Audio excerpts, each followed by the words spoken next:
Hello everyone, and welcome to part 5 of What If Seaspray Survived. So without further ado, let's get right to it. So here we see Nemesis Prime, aka Silas, come online, looking down at his team, shooting and killing them just like in canon. Nemesis Prime then enacts his plan by going to a Decepticon mine and telling them to take me to your leader. The Decepticon miners can immediately tell that this is not Optimus, so they contact Megatron. Yeah, I know what you guys are gonna say. Didn't all the Viacons die with the spark extractor? Well, no. The Decepticon warrior classes, all of them died. But the servant class, the miners, they're pretty much alive out there and still mining Energon. So yeah, the Decepticon miners contact Megatron.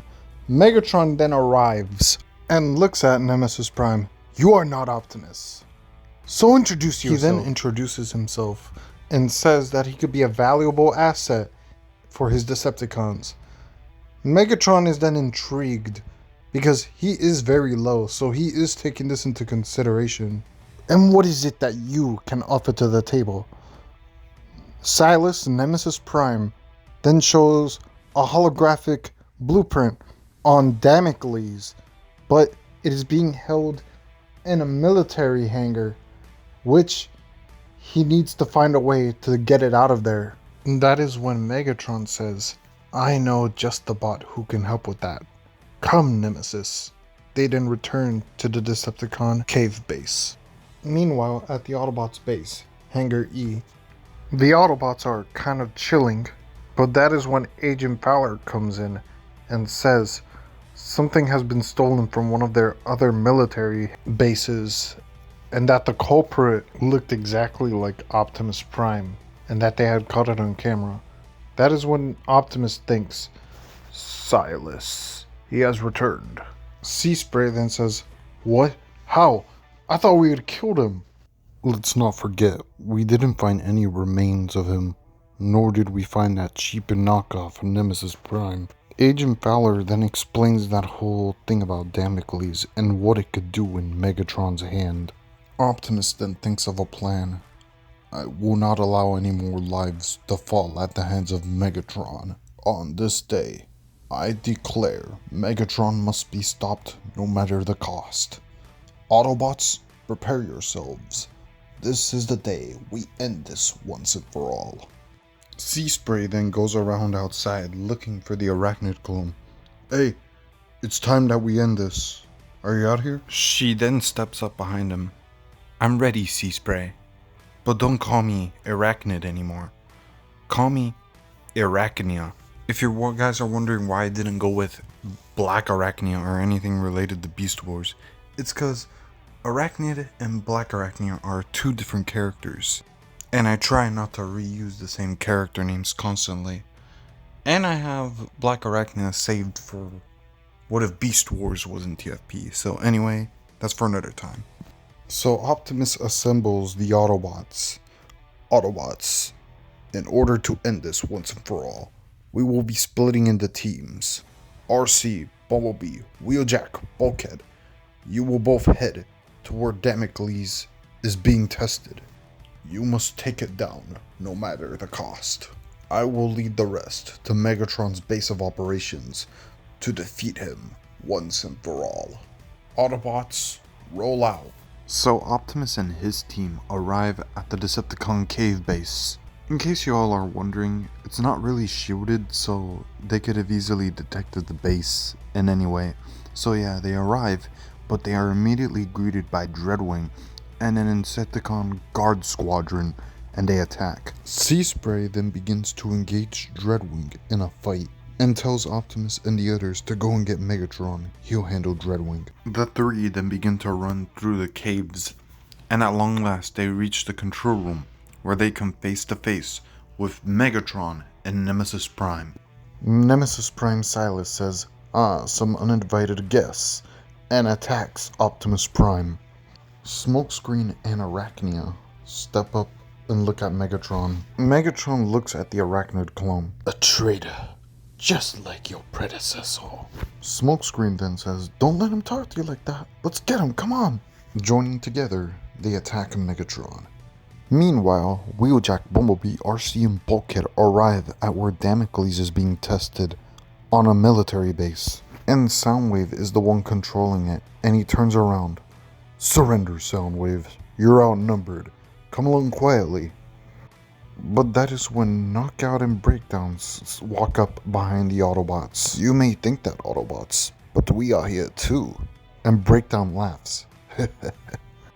Bulkhead and Wheeljack engage Knockout and Breakdown, while Bumblebee and RC engage Soundwave. We then see Seaspray and Dreadwing duking it out.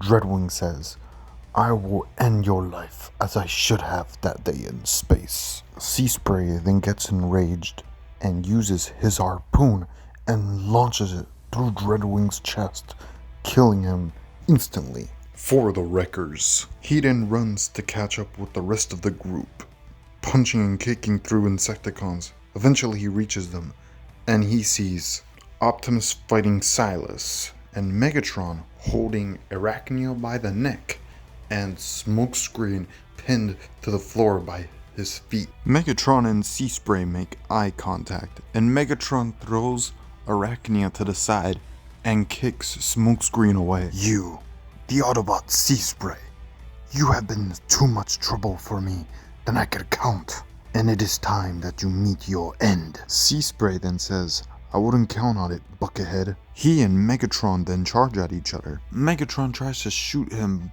but Seaspray shoots his weapon and both bullets deflect away from each other. Megatron then takes out his sword and tries to slash at Seaspray, but Seaspray uses his harpoons, launching them at Megatron's sword and ripping it off his arm. Seaspray then uses this moment to use his turbine abilities, pushing Megatron back and knocking him down to the ground.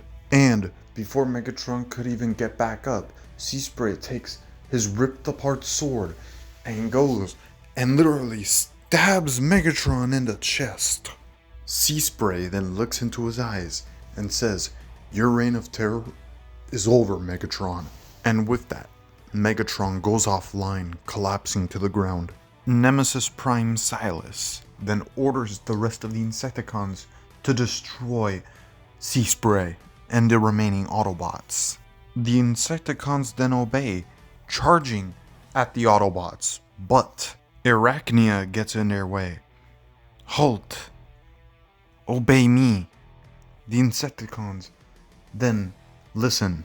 She then orders the remaining Insecticons to destroy Silas. The Insecticons then run at Silas, Nemesis Prime, and literally tear the body of Nemesis Prime apart and kill Silas. Smokescreen then thinks, "Whoa, impressive." Optimus then looks to his former brother's body. "I wish there could have been a better way to end this, Megatron. Autobots, roll out."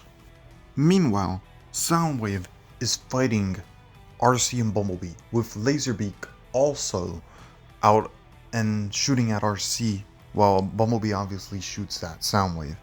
Soundwave then uses Damocles, aiming it at them. It shoots. RC then tells Bulkhead and Wheeljack, "Let's do it." Bulkhead and Wheeljack throw Breakdown and Knockout to the side, and they rendezvous with RC and Bumblebee and run as Damocles chases behind them. They run at Soundwave, and that is where the four of them transform and separate, and Damocles uncontrollably heads at Soundwave, since Nemesis Prime is obviously dead and he was like the main one controlling it. So it heads at Soundwave and literally burns Soundwave, killing him. Laserbeak then flies at the Autobots, shooting at them, but Wheeljack shoots Laserbeak out of the sky, killing him. Not today, Con. That is when Optimus and his team arrive, with the Insecticons behind. Knockout and Breakdown, seeing this, realize their only option is surrender or be terminated. Optimus then thinks to himself, what will happen now? The war's basically over. They just need to find a way to restore Cybertron. But he doesn't need to question it for much longer, as the Autobot-based computers pick up the location for another relic. And that's where I'm going to leave it off here, everybody. Hopefully you guys enjoyed part 5, and I'll see you guys part 6, which will be relatively short, and then part 7, the finale to the story. See you then.